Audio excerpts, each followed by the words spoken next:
Some couples seem to just have it, an unbreakable bond, effortless love, making marriage look easy. But true connection isn't something that just happens. Highly connected couples aren't lucky. They have habits that keep their marriage strong. My next guest will share the habits that set these couples apart, breaking down what connected couples do differently and how you can bring more of that connection into your own relationship. Studio 5 marriage and family contributor, Dr. Liz Hale, joining me in studio with more. Liz, great to have you back. Courtney, good to see you. Now, marriage has been studied, since probably the beginning of time, right? So many different studies over the years, right? Somewhat. I mean, in the 70s, the alarm bells went off because what happened in the 70s is all of a sudden, from the 60s, we had a divorce rate that was more than double.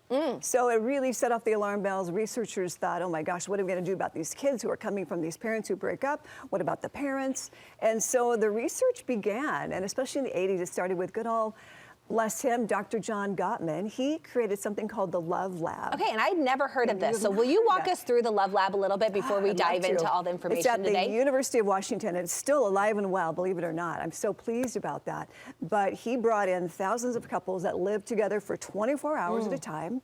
And he had these wonderful electrodes to measure blood pressure and heart rate and even the amount of sweat that individuals had. And all that data, if I were just to make it in a nutshell, showed us a few marriage masters, these amazing couples who just seem to do marriage well, and then the rest of us, which are the marriage disasters, and we really don't know what we're doing.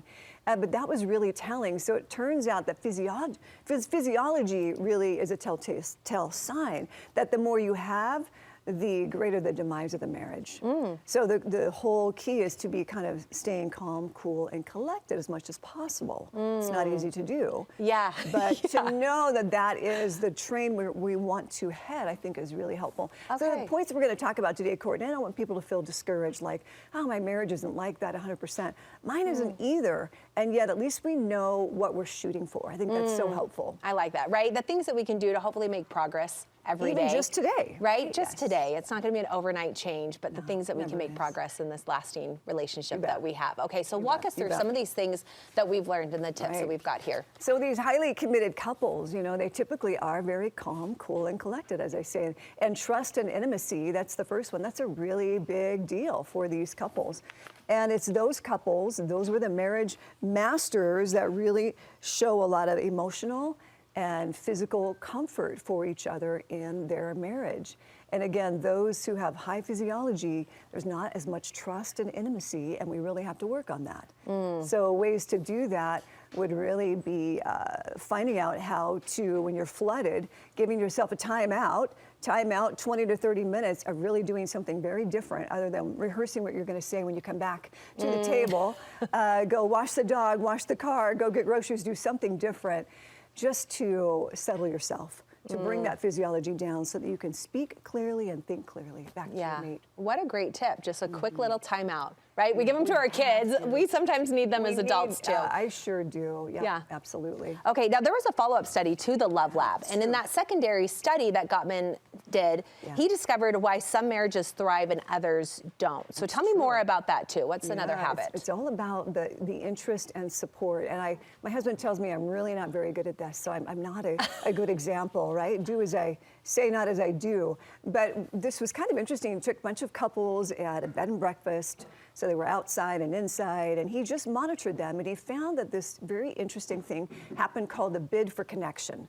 So a husband might say to a wife, oh, look at that beautiful bird. That's that Carolina wren I told you about. I don't know, it's one of the birds I know. And what does she do? We've got three options in how she responds, okay? This is what Gottman calls them. She's going to turn towards like, oh yeah, that is a beautiful bird, that's cool.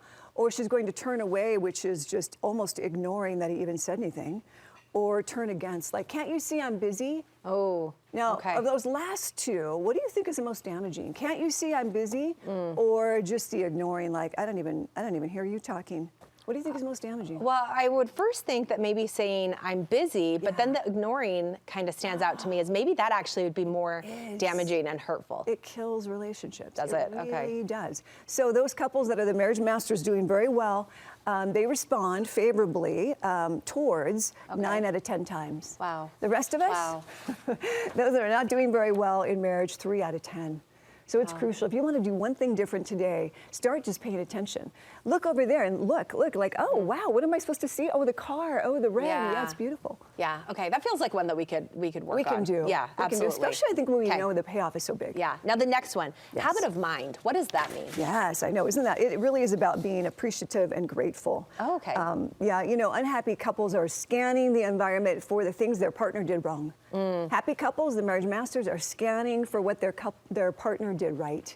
And then they appreciate it and they tell them. Yeah, Gosh, and that can be just like a change of perspective, right? Like, okay, instead of looking at the things you're doing wrong, today I'm going to focus on one thing you're doing right, right? Whatever I focus on grows. Yeah. So if I believe that he's Mr. Lazy Pants, I will see all the things that are not done. And if I believe that, wow, I've really got a great guy, I will see, oh my gosh, the dishes are done. It looks beautiful in here. Yeah. So what's the #1 predictor in marriage satisfaction and stability? What are we seeing Do you want to there? take a guess? Want to take a guess on what it might be for fun? Oh, well, I have my notes in front of me. Yeah, that's right. You're so nice, you don't want to cheat. But you know what? It's kindness. It's kindness and emotional stability, I might just add.